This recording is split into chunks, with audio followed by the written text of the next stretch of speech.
semua, kami dari kelompok 6 dari kelas 11 MIPA 1 SMA Negeri 1 Sukorejo.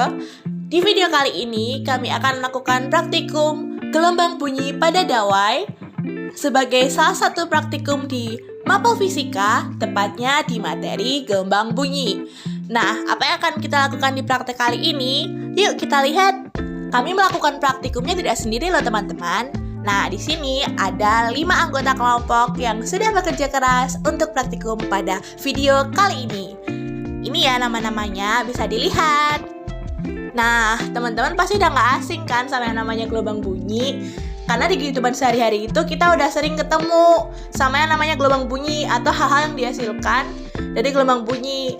Ya contohnya kayak suara motor, kemudian suara musik yang biasanya kita dengerin di Spotify, dan suaraku yang kalian dengerin di video ini juga itu termasuk salah satu hasil dari gelombang bunyi. Nah, selain hal-hal yang sudah aku sebutin tadi nih teman-teman, bunyi pada dawai atau hasil getaran dari dawai, contohnya tuh kayak alat musik gitar, harpa, kecapi, itu juga termasuk hasil dari gelombang bunyi. Untuk di video kali ini kita memakainya contohnya gitar ya teman-teman.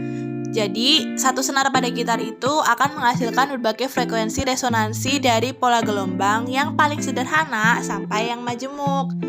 Dan pola-pola yang terjadi itu, kedua ujungnya terikat. Jadi kalau dipetik akan bergetar dan menghasilkan nada-nada. Dan juga nada-nadanya bakal berbeda loh. Nanti ada beberapa faktor yang mempengaruhinya. Yuk kita bahas selanjutnya.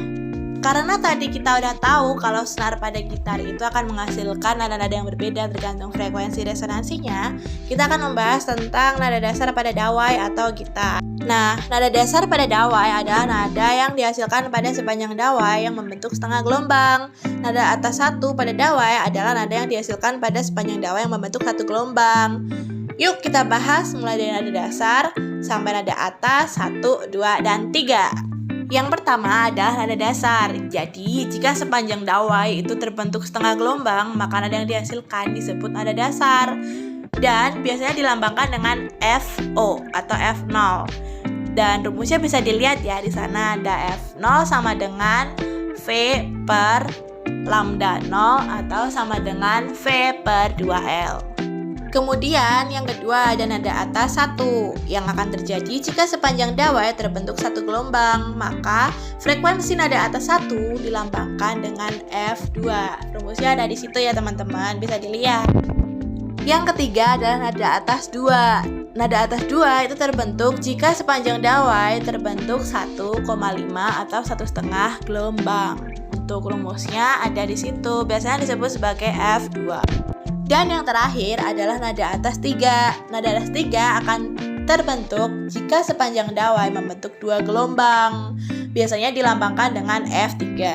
Selain nada-nada, berikut adalah beberapa faktor yang mempengaruhi frekuensi bunyi pada dawai. Yang dicontohkan adalah pada gitar. Mari kita simak bareng-bareng ya. Yang pertama adalah panjang senar. Jadi semakin panjang senar, maka semakin rendah frekuensi yang akan dihasilkan. Nah, untuk demonstrasinya akan didemonstrasikan oleh Gali. Silahkan di.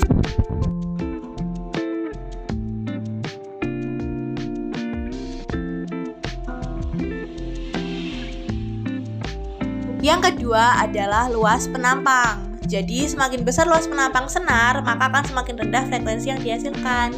Maksudnya luas penampang itu bagaimana sih? Luas penampang yang dimaksud itu kayak coba aja bandingkan kamu metik senar sendiri sama digenjreng. Nah, untuk luas penampang sendiri itu didemonstrasikannya yang digenjreng. Kamu bisa dengerin suaranya bakal sedikit lebih rendah daripada yang cuma sendiri. Silahkan disaksikan.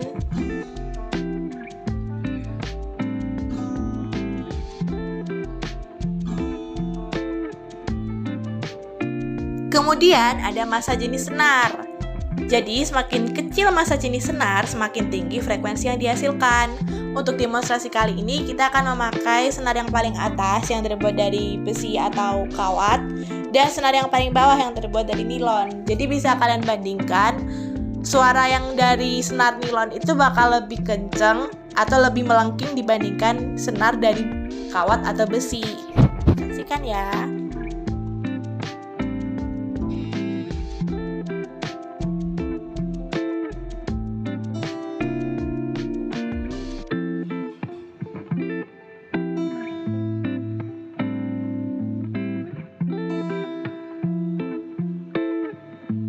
Yang terakhir adalah tegangan senar. Jadi semakin besar tegangan senar, maka akan semakin tinggi frekuensi yang akan dihasilkan. Untuk demonstrasinya itu, ya waktu senarnya itu ditahan di kunci C.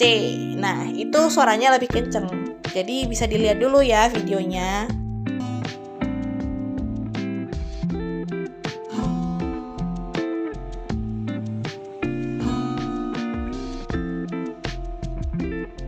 Nah, kesimpulan yang dapat kita ambil dari percobaan-percobaan yang sudah kita lakukan itu, teman-teman, yang pertama adalah getaran itu merambat dari suatu titik ke titik lainnya itu menggunakan media. Untuk medianya itu kita dari senarnya itu menggunakan media udara untuk sampai ke pendengar gitu. Terus juga ada beberapa nada yang dihasilkan. Ada jenis-jenis nadanya untuk dawai itu sendiri. Ada nada dasar, nada atas 1, nada atas 2, nada atas 3 dengan frekuensi yang berbeda dan rumusnya juga berbeda. Dan yang terakhir itu ada beberapa faktor yang mempengaruhinya. Ada 4 kan tadi. Ada luas penampang, ada massa jenis, ada tekanan, ada panjang, dan itu semua terjadi dan dapat mempengaruhi hasil dari bunyi atau gelombang bunyi yang dihasilkan oleh dawai. Gitu teman-teman. Akhirnya kita udah selesai nih praktikumnya. Nah, terima kasih ya sudah menonton video kami dari awal sampai akhir. Mohon maaf kalau masih banyak kurang, masih banyak kesalahan dalam menjelaskan, dalam pemaparan. Semoga ilmu yang kami sampaikan, praktikum yang kami lakukan ini dapat bermanfaat bagi kita semua. Terima kasih dan ciao guys!